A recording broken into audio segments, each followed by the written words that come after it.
এই মুহূর্তে আমরা যোগীঘাটে, বহু প্রতীক্ষিত দেখার এই যোগীঘাট। এটা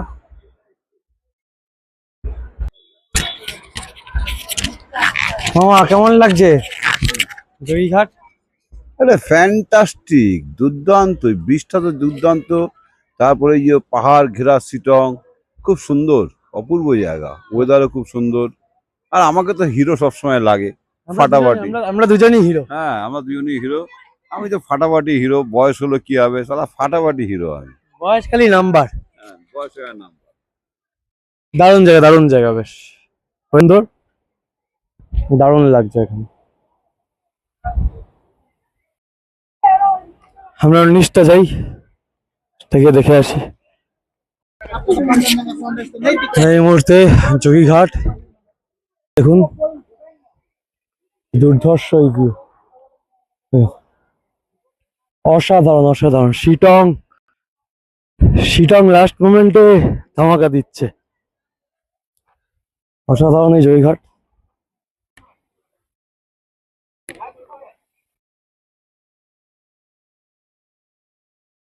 ছবি সবাই তুলছে।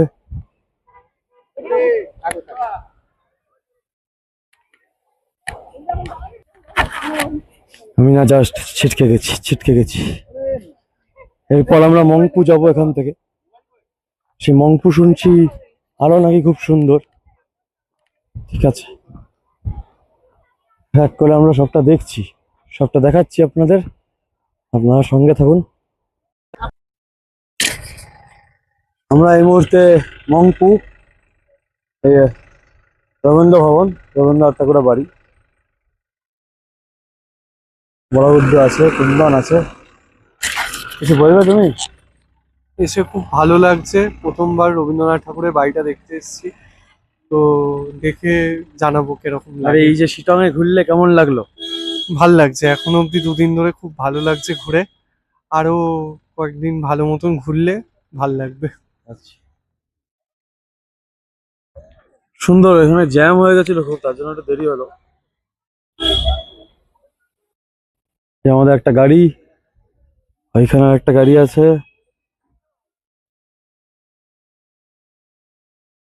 বাকিটা দেখাচ্ছি আস্তে আস্তে করে। চলো, মংপু রবীন্দ্রনাথের বাড়ি, রবীন্দ্রনাথ ঠাকুরের বাড়িটাকেই মিউজিয়াম করেছে এত সুন্দর একটা লোকেশনে, মানে দারুণ একটা লোকেশনটা দেখুন, জাস্ট লোকেশনটা দেখুন। এখানে একটা গভর্নমেন্টের গেস্ট হাউসও আছে, এখানেও আপনারা থাকতে পারেন।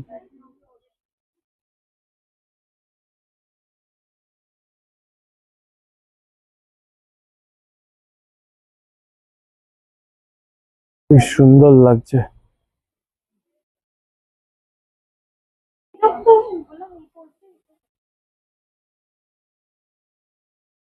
ওরা এগিয়ে গেছে, ওই তো দাঁড়িয়ে আছে। দারুণ।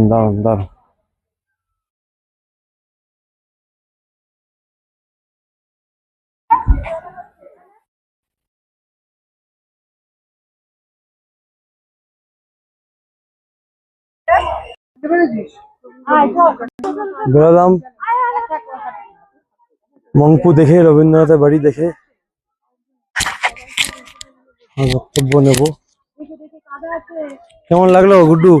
খুব সুন্দর লাগলো, বেশ ভাল লাগছে, খুব নিরিবিলি নিস্তব্ধ, আর খুব ছোট্ট বাড়িটা, কিন্তু দেখে খুব সুন্দর লাগলো। আচ্ছা, আমরা রিভিউ গুলো নিই। মা একটু রিভিউ কাকিমা, কেমন লাগলো তোমার প্রতীক্ষিত এই মংপু? জায়গাটা অনেকে আসে না, সকলে এটাকে মানে এড়িয়ে যায়, কিন্তু এটা সকলের আসা উচিত, কারণ এটা হচ্ছে রবীন্দ্রনাথ ঠাকুরের স্মৃতি বিজড়িত মংপুতে। তিনি যেখানে বসে সমস্ত রকম কবিতা আবৃত্তি করেছে। এখানে বড় বড় সমস্ত রবীন্দ্রনাথ, মহাত্মা গান্ধী, জওয়াহরলাল নেহরু সকলেই এখানে এসেছে। এটাকে আমাদের দেখে আজকে খুব ভালো লাগে, আপনারাও আসবার চেষ্টা করবেন। তিনচুলেতে ব্যাপক ঠান্ডা, এখানে মানে ব্যাপক। আমরা হোমস্টেতে ঢুকলাম, বাইরেটা দেখাচ্ছি, মানে চোখে চশমাটা পড়ে যাচ্ছে এই কারণে, মানে পুরো মেঘে ঢেকে গেছে আর কি। কিচ্ছু দেখা যাচ্ছে না, সামনে এত সুন্দর ভিউ দেখা যায়, এখান থেকে কাঞ্চনজঙ্ঘা দেখা যায় এত সুন্দরভাবে, সেগুলো কিচ্ছু দেখতে পাচ্ছি না, জাস্ট নাথিং। আচ্ছা আমি প্রথমে রুমটা দেখিয়ে দিচ্ছি। এই রুমটা আমাদের আছে,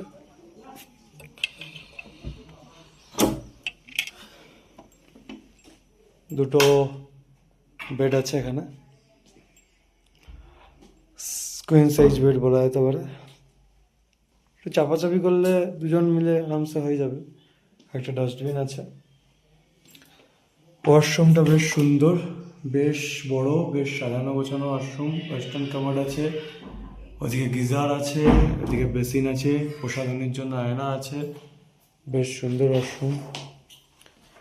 এখানে একটা চেয়ার টিপস আছে, এখানেও প্রসাধনের জন্য আয়না আছে।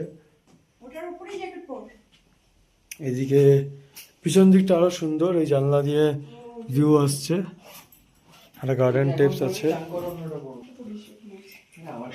বেশ সুন্দর। জানি না সামনে ভিউটা পাবো কিনা, বাকিটা দেখাচ্ছি। ভালো ঠান্ডা আছে, ভালো ঠান্ডা আছে। হ্যাঁ। এখানে গার্ডেন টাইপস, ছাদের টাইপস আছে, খুব সুন্দর। এটা হোমস্টেটা খুবই সুন্দর হোমস্টে। ফ্লেভারস অফ ট্রাভেল এই ট্যুরটা অ্যারেঞ্জ করেছে। এখানে ওনাদের বাড়ি আছে, গার্ডেন টাইপস আছে, খাওয়ার জায়গাটা এরকম।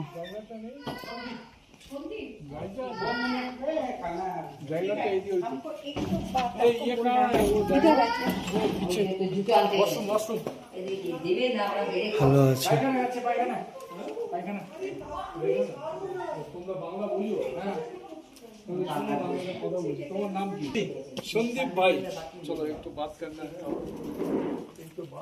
সেই হোক, বেশ ভালো, বেশ ভালো। এখন খিদে পেয়ে গেছে, লাঞ্চটা করবো এবার। মোটামুটি মানে খুব ভালো ঠান্ডা, প্রায় মানে একটা সোয়েটার পরে হচ্ছে না।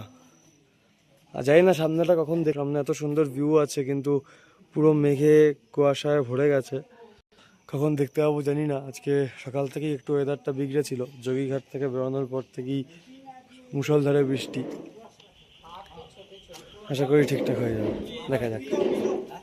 এখন মোটামুটি রাত 1টা বেজে গেছে, রাত 1:15।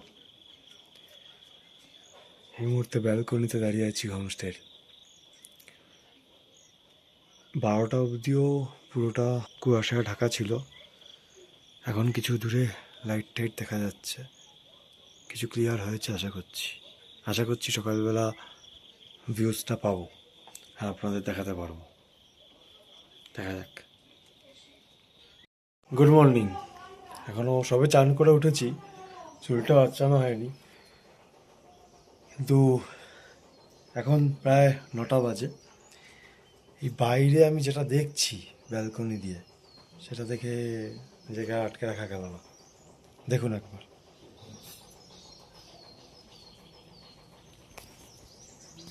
জাস্ট ভিউজটা দেখুন গাইস,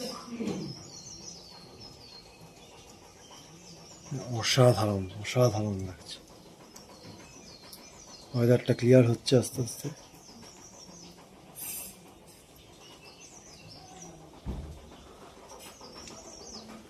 উফ, এই জায়গাটা যা লাগছে না।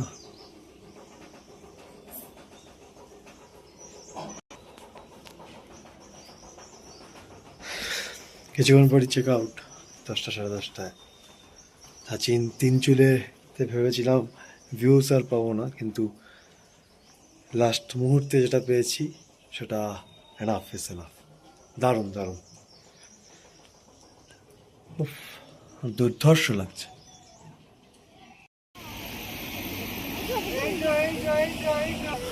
অসাধারণ অসাধারণ এই চা বাগান।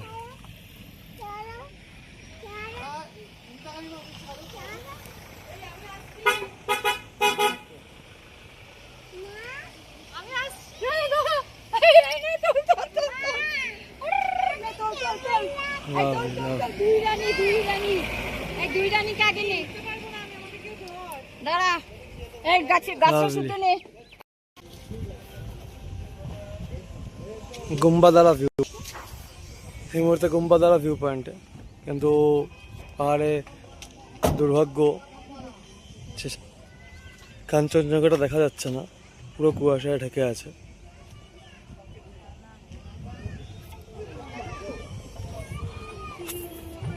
ওই চা বাগান এগুলো দেখার,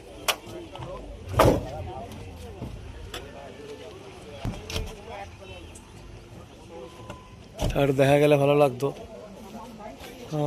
যাই হোক, কাঞ্চনজঙ্ঘা রাত দেখাটা মনে হয় এবারে পাবো না, দেখা যাক কবে পাওয়া যায় আবার। পুরো ঢেকে আছে, গুম্বাদালা ভিউ পয়েন্ট থেকেও দেখা যাচ্ছে না।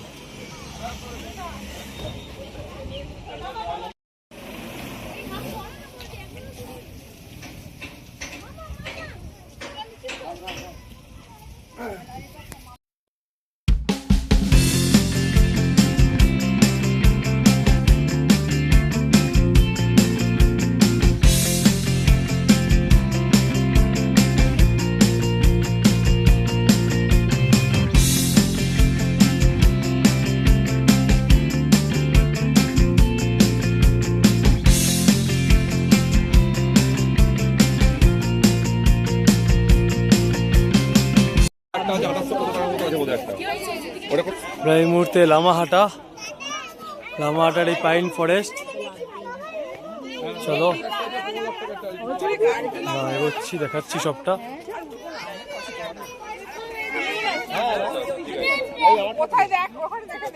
দারুণ দারুণ, এক কথা অসাধারণ এই লামাহাটা পার্ক, অসাধারণ। দেখাচ্ছি আর আমরা এখন এগোচ্ছি Lamahatta pine forest garden, operation চলে লেক আছে।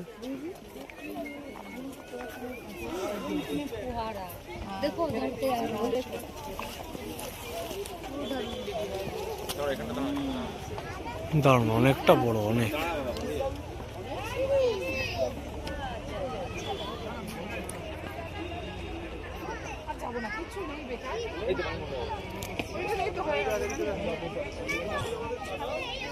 বেশ সুন্দর,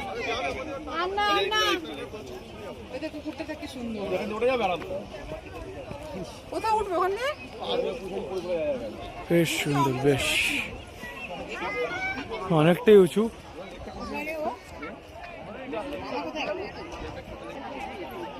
ও ভাই, দুর্ধর্ষ। তুমি কি উপরে উঠবে? সাধারণ, হ্যাঁ চলো তবে। এই দাঁড়াও দাঁড়াও ওমা,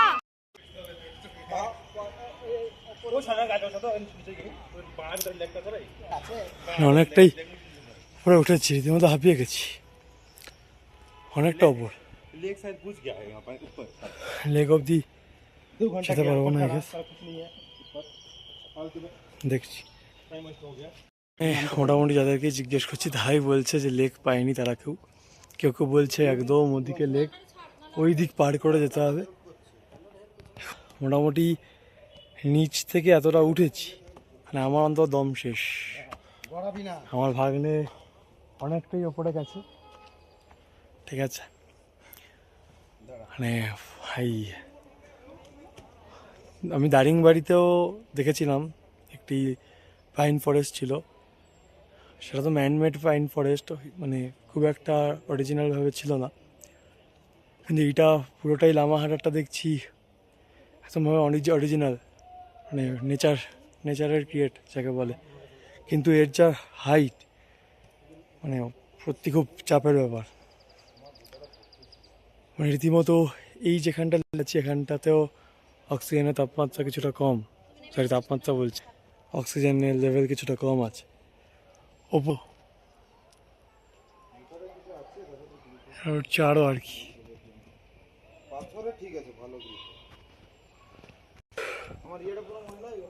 এমনি দারুণ ব্যাপার, দারুণ জায়গা, খুব সুন্দর, ভালো লাগছে। কিন্তু